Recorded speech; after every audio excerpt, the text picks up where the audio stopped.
کہ جب حضرت ابراہیم علیہ السلام نے خانہ کعبہ کی تعمیر کی، اسماعیل علیہ السلام ساتھ میں تھے، پورا کعبہ جب بن گیا تو آپ نے دعا کی تھی، ربنا تقبل منا انک انت السمیع العلیم، اے ہمارے رب ہماری جانب سے اس کام کو قبول فرما لے، بے شک تو سننے جاننے والا۔ جب خانہ کعبہ کی تعمیر مکمل ہوئی تو اس کے جو سامان تھوڑے سے بچے، مٹی گارا جو بھی جس چیز سے بن رہی تھی، تو ابراہیم علیہ السلام کو حکم ہوا کہ وہ مٹی اٹھا کر کے ہوا میں پھینک دیں۔ آپ نے وہ بچی ہوئی مٹی، گھر بنانے کے بعد کچھ تو بچتا ہے نا، کعبہ بنانے کے بعد جو بچا تھا ابراہیم علیہ السلام نے اس کو ہوا میں اس طرح اچھال دیا۔ مفسرین فرماتے ہیں اس مٹی کے قطرے پوری دنیا میں پھیلائے گئے، اور جس زمین پر قطرہ گرا وہاں قیامت سے پہلے مسجد بنا دی جاتی ہے۔ قیامت سے پہلے جہاں وہ ذرہ گرا ہے خانہ کعبہ کی بچت کا، مسجد بن کر رہے گی۔ اب سمجھ میں یہ آیا کہ مسجد یہاں پر بنی ہے تو یہ کسی کے مال لگنے سے یا کسی کے محنت لگنے سے نہیں، یہ تو برسوں پہلے زمین پر لکھا گیا ہے کہ ہاں مسجد بننے والی ہے، خانہ کعبہ کی بچی ہوئی چیز یہاں پر بھی گری ہوگی، اس کا حصہ یہاں پر بھی ہوگا۔ اسی لیے آپ لوگ اس میں زیادہ ٹینشن لینے کی ضرورت نہیں۔ جہاں پر روئے زمین پر وہ ابراہیم علیہ السلام کی اچھالی ہوئی مٹی کا ذرہ گرا ہوگا، وہاں پر بن کر رہے گی، کسی کا باپ بھی روک نہیں سکے گا، مسجد بنے گی۔ اور دوسری بات یہ، مسجد کی تعمیر کے بعد ایک عقیدہ بھی میں آپ کو دینا چاہتا ہوں، بلکہ ہر مسلمان کا یہ عقیدہ ہے۔ اتنا سجایا آپ نے مسجد کو، لاکھوں اس میں خرچہ کیے ہیں، اس کے دیوار سے لے کر اس کے ممبر، اس کے محراب، اس کی قالین، اس کے جھومر، ساری چیزوں سے اس کو رنگ و روغن سے سجا دیا ہے۔ اور اس لیے بھی میں اس کو غلط نہیں ٹھہرا رہا، ہونا یہی چاہیے کہ ہمارا گھر جتنا نہ سجے اس سے کئی درجے زیادہ اللہ کا گھر سجا ہوا ہو۔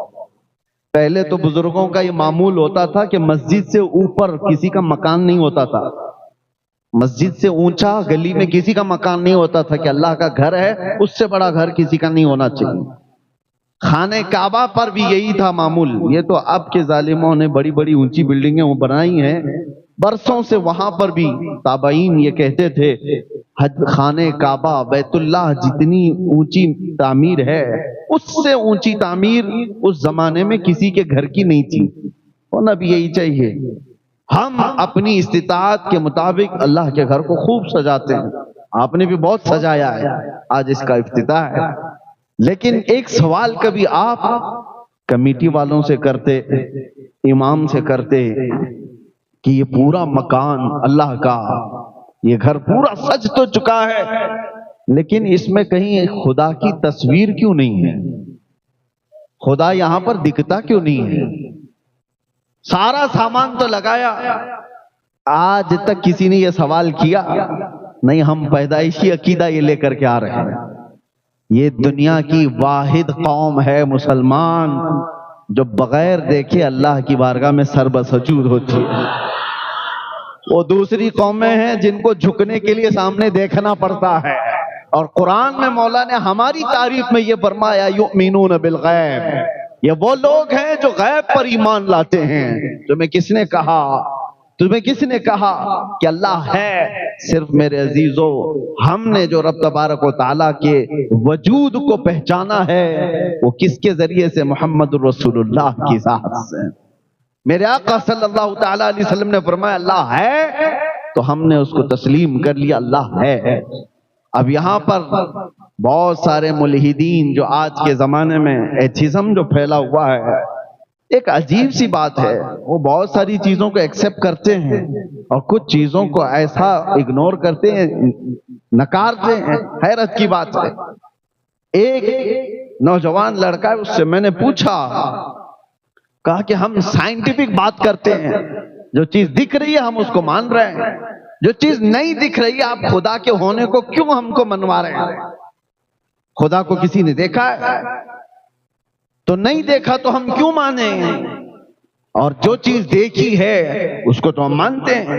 تو میں نے کہا اگر یہی اصول ہے تو مجھے بتاؤ، چاند کی زمین، چاند کے اوپر جانے کے بعد وہاں کی زمین، وہاں کی گریویٹی کیسی ہے؟ کہا وہ زمین کے برابر نہیں ہے، گریویٹی نہیں ہے۔ چاند پر جانے کے بعد وہاں کی گریویٹی، زمین کی گریویٹی بہت الگ ہو جاتی ہے، وہاں کا سب کچھ الگ ہے۔ کہا یہ بات تو ٹھیک ہے۔ سورج کے اندر کتنے سیلسیس ڈگری پاور ہے، کتنی گرمی ہے؟ اس نے کہا کہ اتنے اتنے ہوتا ہے، اتنے لاکھ سیلسیس ڈگری کی گرمی اس کے اندر ہوتی ہے۔ اب ہم نے ان سے یہی سوال کیا، کیا تم گئے تھے چاند میں یا تمہارا باپ گیا تھا؟ اور سورج کی اس گرمی کو کون ناپ کر کے دیکھا ہے؟ کہا فلاں سائنٹسٹ نے کہا ہے۔ چاند کے بارے میں کہا نیل آرمسٹرانگ گیا تھا اور اس نے بتایا وہاں کی مٹی ایسی ہے، فلاں ایسا۔ کہا فرق تو یہی ہے، تو بھی سنی ہوئی بات کو ہی مان رہا ہے، ہم بھی سنی ہوئی بات کو مان رہے ہیں، اور تو نیل آرمسٹرانگ کا مرید ہے اور میں محمد الرسول اللہ۔ تو دنیا کے ایک سائنسدان کی بات پر یقین کر کے بیٹھا ہوا ہے، چاند ایسا ہے، تو خود بھی نہیں گیا۔ کہتا ہے کہ سائنس نے ترقی کی، سائنس بھی کسی کی بات پر ہی چل رہا ہے، وہ چاہے نیوٹن ہو، آئنسٹائن ہو، ڈارون ہو، ان کی جو تھیوریاں چل رہی ہیں، دنیا بڑی بیوقوف بن جاتی ہے۔ یہ لوگ بیٹھ کر کے ڈیبیٹ کرتے ہیں، ان سے پوچھو کیا یہ تھیوری تمہاری ہے، تم نے مشاہدہ کیا؟ کہ نہیں، فلاں سائنٹسٹ نے۔ فلاں سائنٹسٹ کی بات پر تو تجھے یقین ہے، اور ہمیں غوث و خواجہ کی بات پر کیوں نہ یقین ہو؟ اور رہی بات، تم کہتے ہو جو چیز دیکھی ہوئی ہے اسی کو مانا جاتا ہے، جو چیز دیکھی ہوئی ہے اسی کو مانتے ہیں ہم۔ تم نے نہیں دیکھا کہ چاند کی زمین کیسی ہے، ایک سائنسدان نے دیکھا چاند کی زمین ایسی ہے، تم نے مان لیا، اور ہم سے کہتے ہو خدا نہیں دیکھا تو کیوں مانتے ہو؟ ہاں میں نے نہیں دیکھا، معراج کی شب میرے مصطفیٰ نے ضرور دیکھا، میرے مصطفیٰ نے دیکھا ہے، اسی لیے ہم نے رب کو پہچانا ہے تو میرے مصطفیٰ کے دروازے سے، اور جو اس دروازے سے مضبوطی کے ساتھ لگا ہے اس کو اعلیٰ حضرت فرماتے ہیں بخدا خدا کا یہی ہے در، نہیں اور کوئی مفر مقر، جو وہاں پہ ہو یہی آ کے ہو، اور جو یہاں نہیں تو وہاں نہیں۔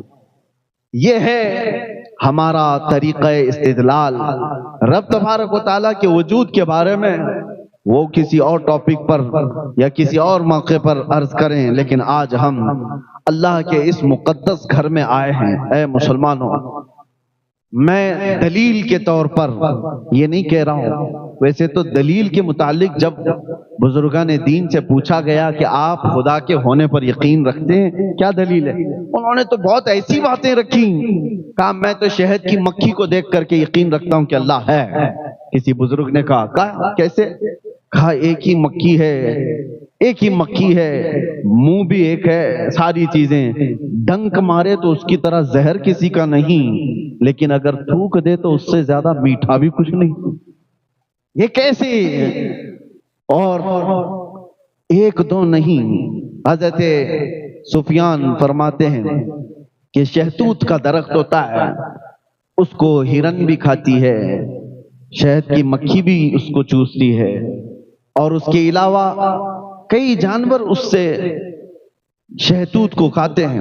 شہد کی مکھی کھائے تو شہد دے، ہرن کھائے تو مشک اور نافع، اور بکری اور گائے کھائیں تو دودھ، سب ایک ہی چیز سے لے رہے ہیں لیکن دینے والی چیزیں ان کے اندر بدل جاتی ہیں۔ کہا کہ تمہارے اندر، ایک بزرگ ہیں فرماتے ہیں کہ ہماری ذات میں ہی اتنی چیزیں ہیں اللہ کے ہونے پر، اللہ کی نشانیوں کے لیے۔ قرآن خود کہتا ہے وَفِي أَنفُسِكُمْ أَفَلَا تُبْصِرُونَ، تمہاری ذات میں میری نشانیاں ہیں، دیکھتے کیوں نہیں؟ ایک روٹی کا ٹکڑا، ایک روٹی لے کے آؤ، ہاں اس پر سب کا کنٹرول ہے۔ اگر گیہوں کی روٹی ہے تو کسان نے بویا ہوگا، فصل اگایا ہوگا، کٹائی کیا ہوگا، اس کے بعد بازار میں گیہوں آئے ہوں گے، وہاں تک بھی کتنے گیہوں آپ کو خریدنا ہے وہ آپ کا اختیار ہے، 1 کلو لینا، 2 کلو لینا آپ لوگ، آٹا باریک پسوانا ہے، موٹا پسوانا آپ کا اختیار ہے۔ آٹے کے بعد روٹی بڑی بنانا ہے چھوٹی بنانا ہے آپ کا اختیار ہے، تیل والی بنانا ہے سوکھی بنانا ہے آپ کا اختیار ہے، روٹی بیل کر کے بنانا ہے ہاتھ سے مار کے بنانا ہے آپ کا اختیار ہے۔ روٹی پوری بن گئی، لقمے 4 کر کے کھانا ہے کہ 6 کر کے کھانا ہے آپ کا اختیار، سب یہاں تک تو تمہارا اختیار۔ چبا کر کے نگل جانے کے بعد اس روٹی سے گوشت کتنا بننا ہے، خون کتنا بننا ہے، پیپ کتنا بننا ہے، اس میں تمہارا کوئی اختیار نہیں۔ کون بناتا ہے؟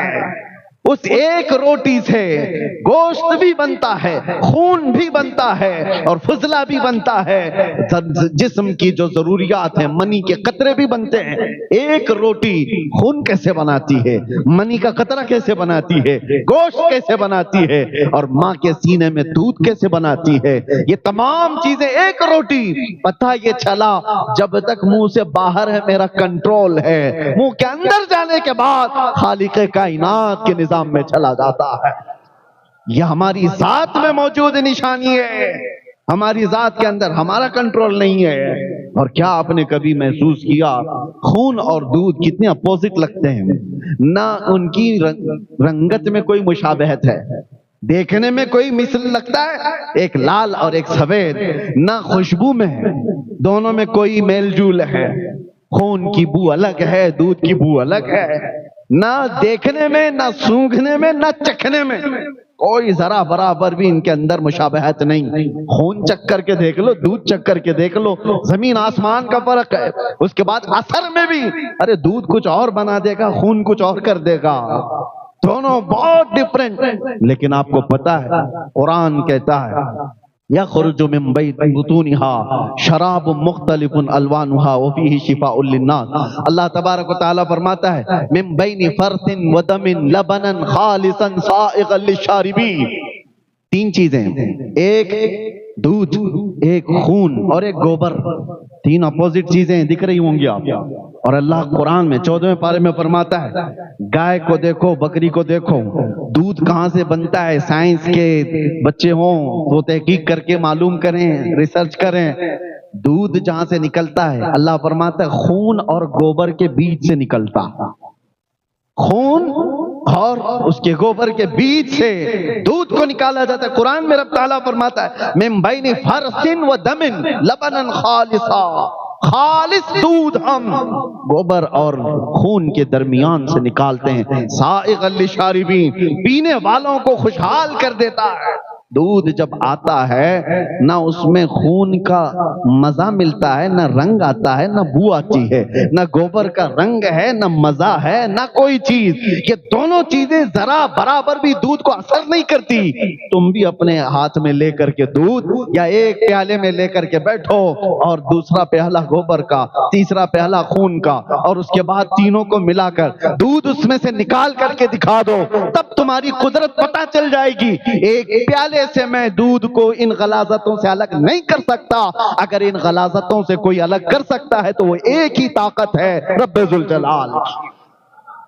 اللہ تبارک و تعالی ان غلاظتوں سے بھی پاکیزگی کو نکالتا ہے، اور یہ اس کی قدرت کے دلائل میں سے ہے۔ قرآن عظیم میں اللہ نے فرمایا، اور پھر طاقت و قوت کی بات، دنیا بہت کچھ آج ترقی کر چکی ہوگی، یہ گھاس پھوس سے نکل کر کے اب آسمان سے بات کرنے والے عمارتوں میں آ گئے، لوگوں نے یہ سوچ لیا کہ اب اڑنے والے طیارے پرندے کی شکل میں جیٹ، ساری چیزیں ہم نے بنا لی ہیں، دنیا کو ہم نے گھنٹوں میں نہیں منٹوں میں طے کرنا شروع کر دیا۔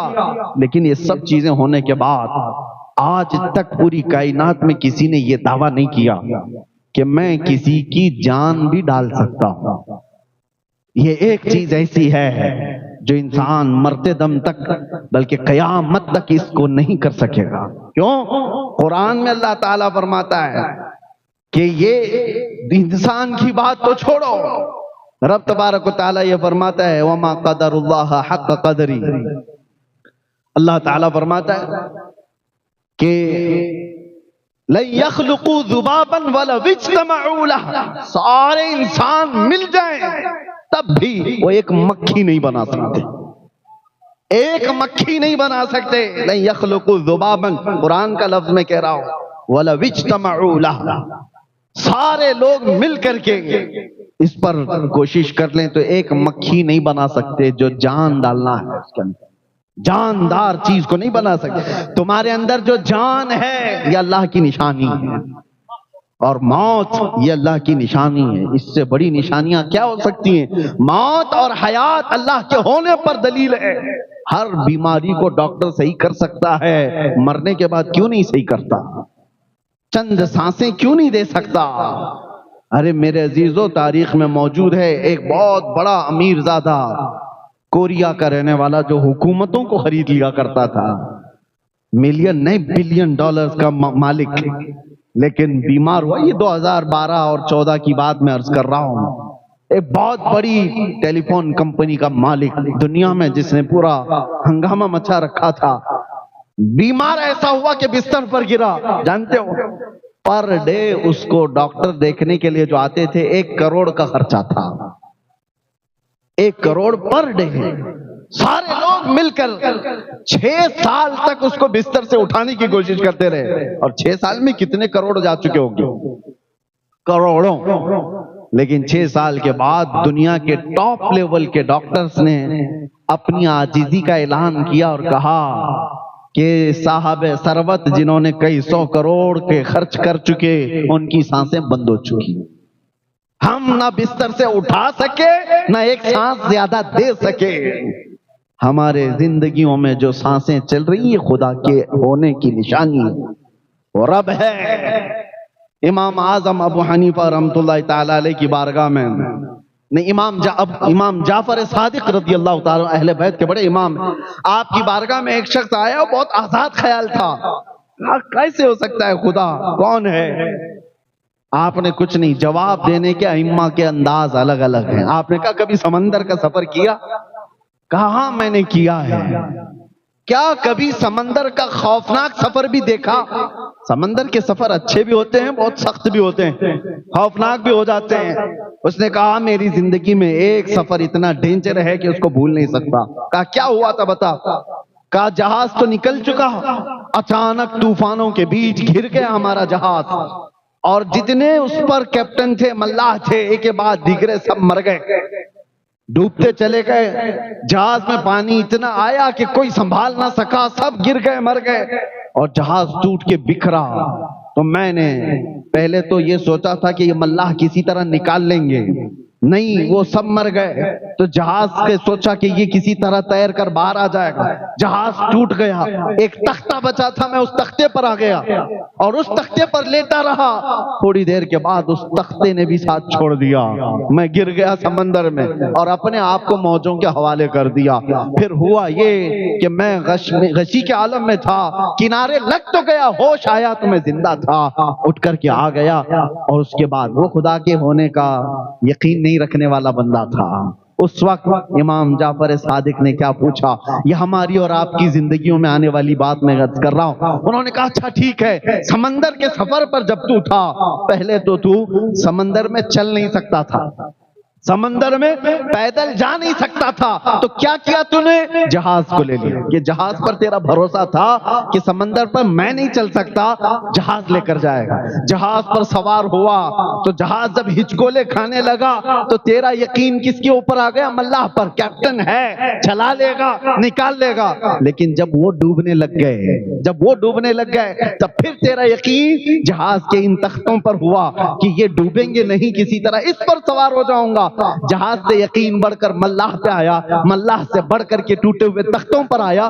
تختے پر بھی تو لیٹا ہوا چل رہا تھا، جب تختہ بھی چلا گیا اور تو سمندر کے حوالے ہوا، اس وقت بتا تیری کیا کیفیت تھی؟ اس وقت تیری کیا کیفیت تھی؟ تو کیا سوچ رہا تھا؟ کیونکہ جتنے سہارے تھے سب نکل گئے.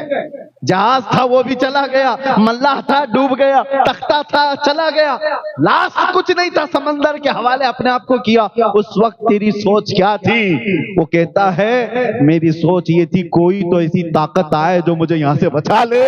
امام جعفر صادق کہتے ہیں جو تیری روح نے پکارا اسی کا نام اللہ رب العزت ہے.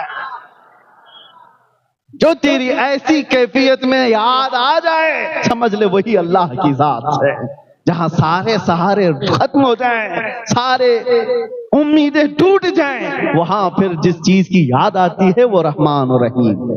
میرے عزیزو, یہ ہم نے زندگیوں میں تجربے کے طور پر بھی دیکھا ہے. جب سارے لوگ چھوٹ جائیں, آخری جو امید ہے اسی امید کو کہتے ہیں, اسی یقین کو کہتے ہیں اللہ کی ذات.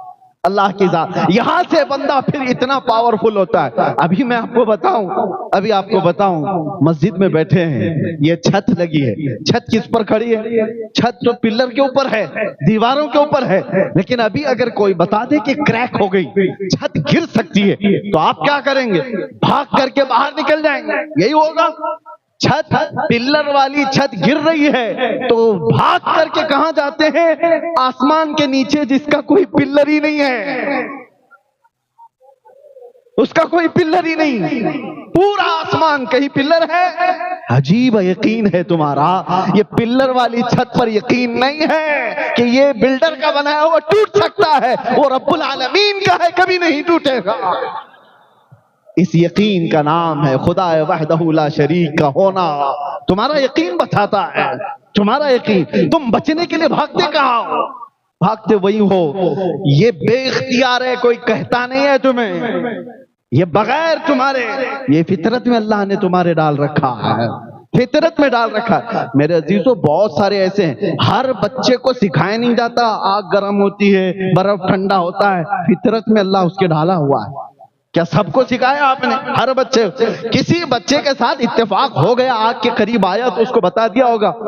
لیکن ایسا ہوتا نہیں عام طور پر کہ وہ بھی کلاس لی جاتی ہے, آگ کتنے سیلسیس گرم ہوتی ہے, یہاں انگلی نہیں لگاتے, وہاں نہیں لگاتے. ارے یہ سینس ہے جو ہر انسان کے اندر آتا ہے, ہر انسان کے اندر آتا ہے. اور یہ بھی آپ بتاؤ, میں آپ سے پوچھتا ہوں, کہیں کوئی کورس کیا ہے آپ نے کہیں پر, کسی اسکول میں, یونیورسٹی میں, کالجز میں, کہ خوشبوئیں دنیا میں کتنی ہیں اور بدبوئیں کتنی ہیں؟ اس پر کسی نے کورس کیا ہے کیا؟ کوئی کورس کیا ہے؟ آپ مجھے بتانا کہیں پر بھی کوئی ریسرچ ہوا ہے؟ اس کو خوشبو کہتے ہیں, اس کو بدبو کہتے ہیں. نہیں کیا کورس آپ نے, کبھی نہیں کیا, مجھے پتا ہے. لیکن میں کوئی بھی ایک چیز لا کر کے رکھ دوں جس سے مہک آ رہی ہے, اس کا نام کچھ بھی نہیں. میں آپ سے پوچھوں, بتاؤ یہ خوشبو ہے یا بدبو ہے؟ تمہاری ناک بتا دے گی یہ بدبو.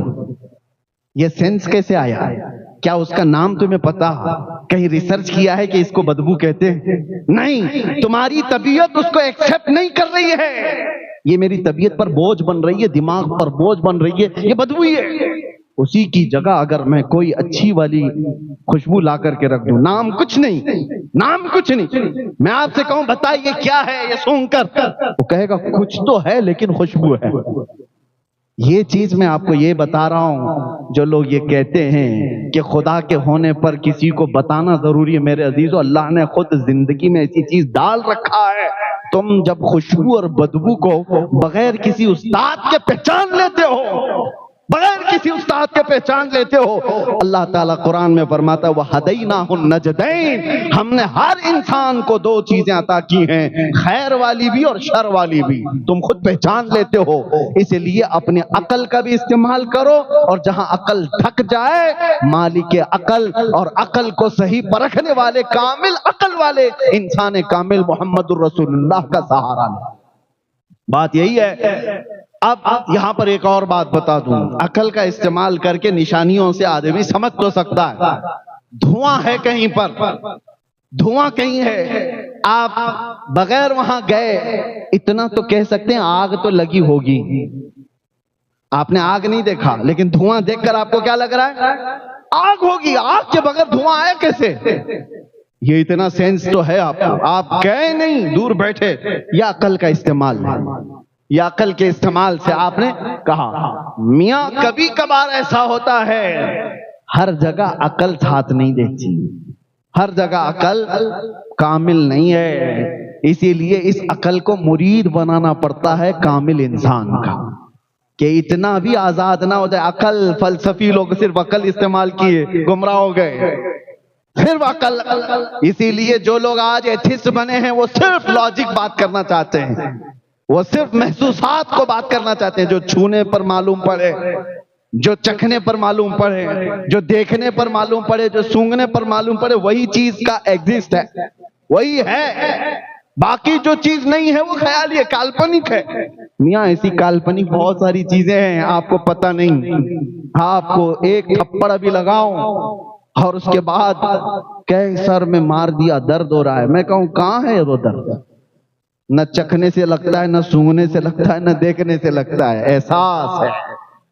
درد کا احساس ہے، وہ دکھتا کچھ نہیں. کوئی چیزیں ایسی ہیں جو ہیں ان کا ایگزسٹ ہے لیکن اس کو احساس کرنا پڑتا ہے. یہ ساری باتیں عقل والوں کے لیے میں نے کہا.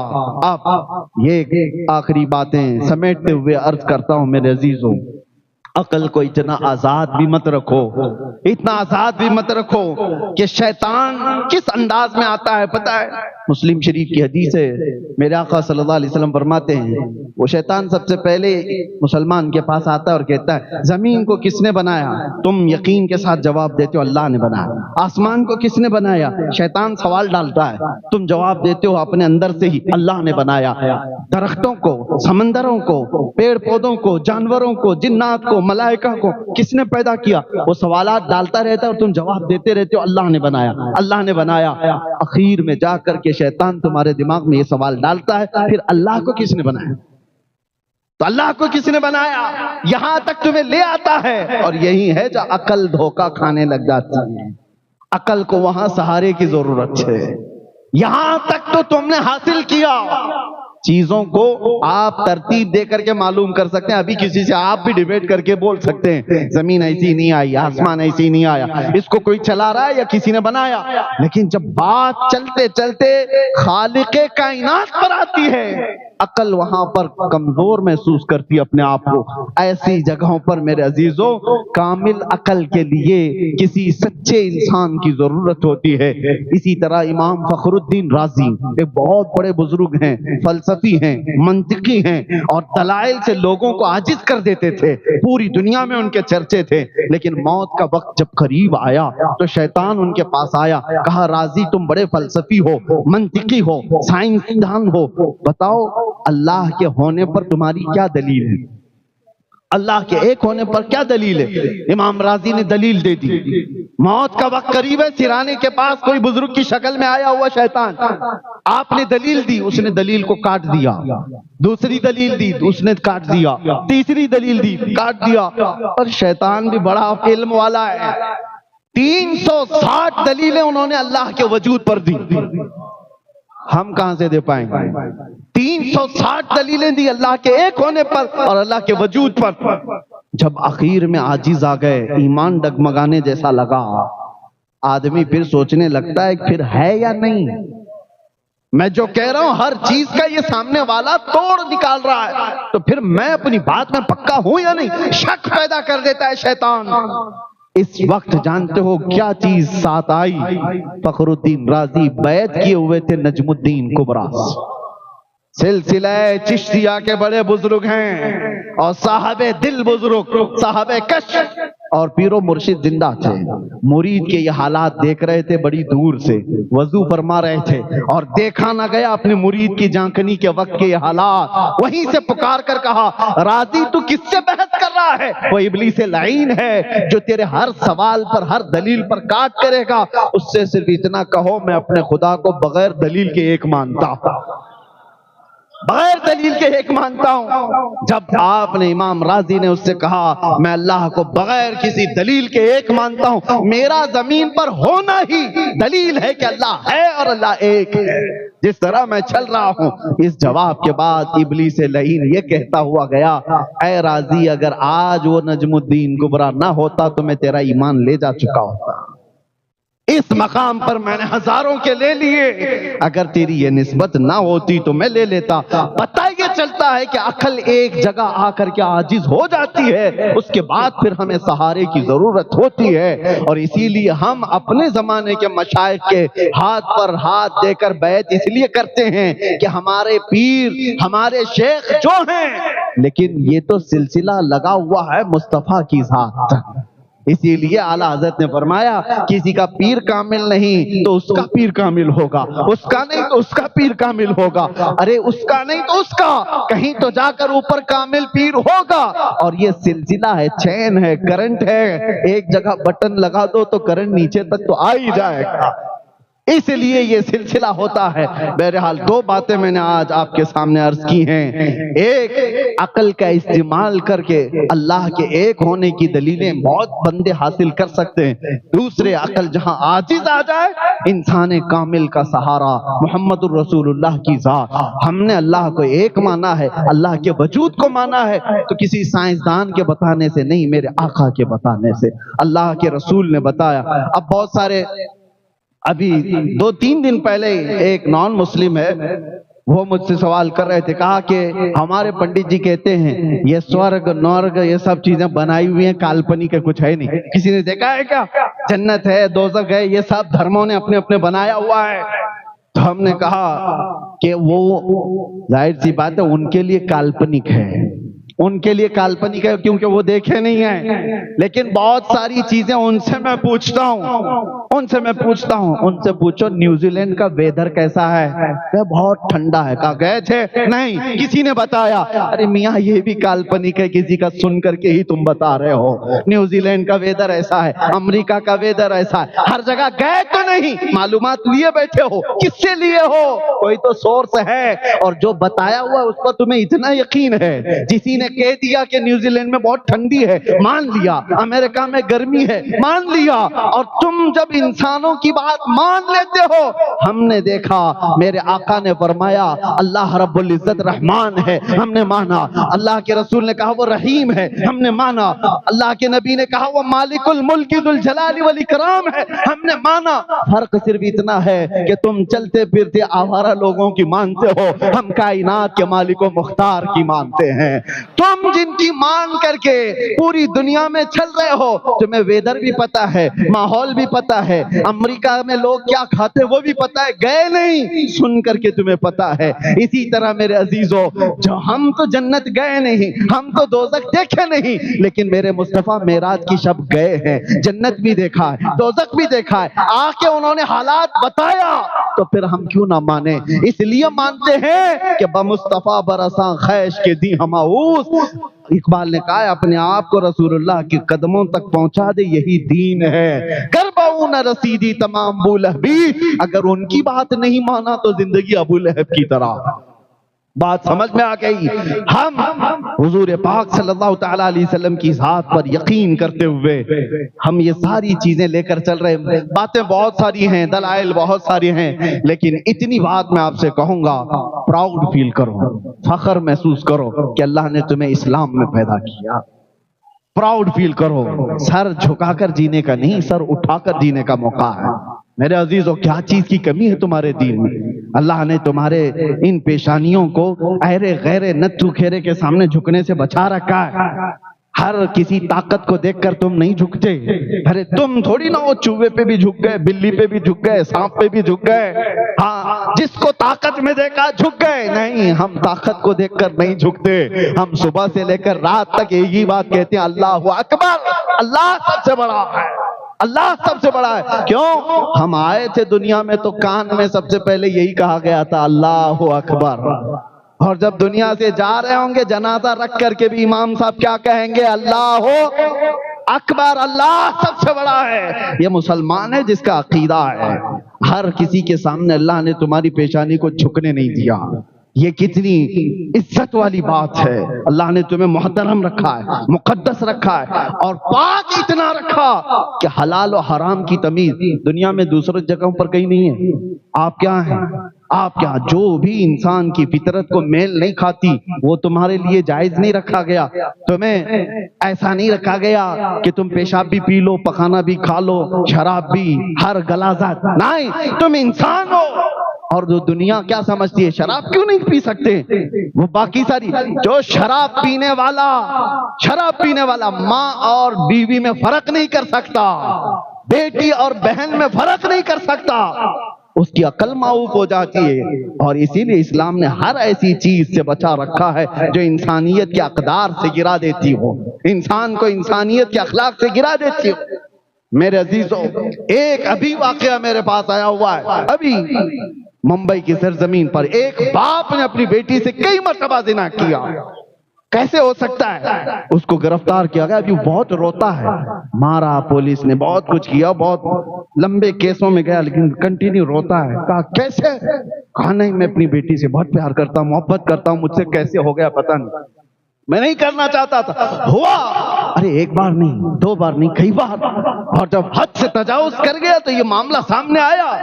باپ اپنی بیٹی سے، بعد میں ریزن، وجہ معلوم کی گئی، جب بھی یہ معاملہ وہ کرتا تھا تو نشہ میں دھت ہو کر کرتا. یہی چیز ہے، رب نے تمہیں محفوظ رکھا ہے. تم اپنے پیٹ سے، اپنے پشت سے پیدا ہونے والی بیٹی کی عزت کو تار تار کر سکتے ہو تو پھر دنیا کہاں محفوظ رہے گی؟ شراب کو اللہ تعالیٰ نے کتنا تم سے دور رکھا. اور تاش کے پتے، آج بہت سارے لوگ یہ سمجھتے ہیں یہ گیمبلنگ تو ایک ہمارے لیے فیشن کی بات ہے. تم کیا سمجھتے ہو؟ جوا، سٹا، یہ ساری چیزوں میں جو لوگ بھی ملوث ہیں، کان کھول کر کے سنو. میرے آقا صلی اللہ علیہ وسلم نے فرمایا کہ جو جوا وغیرہ کھیلتا ہے، اگر وہ مسجد میں آ کر وضو بھی کرتا ہے تو گویا کہ خنزیر کے خون سے وہ وضو کر رہا.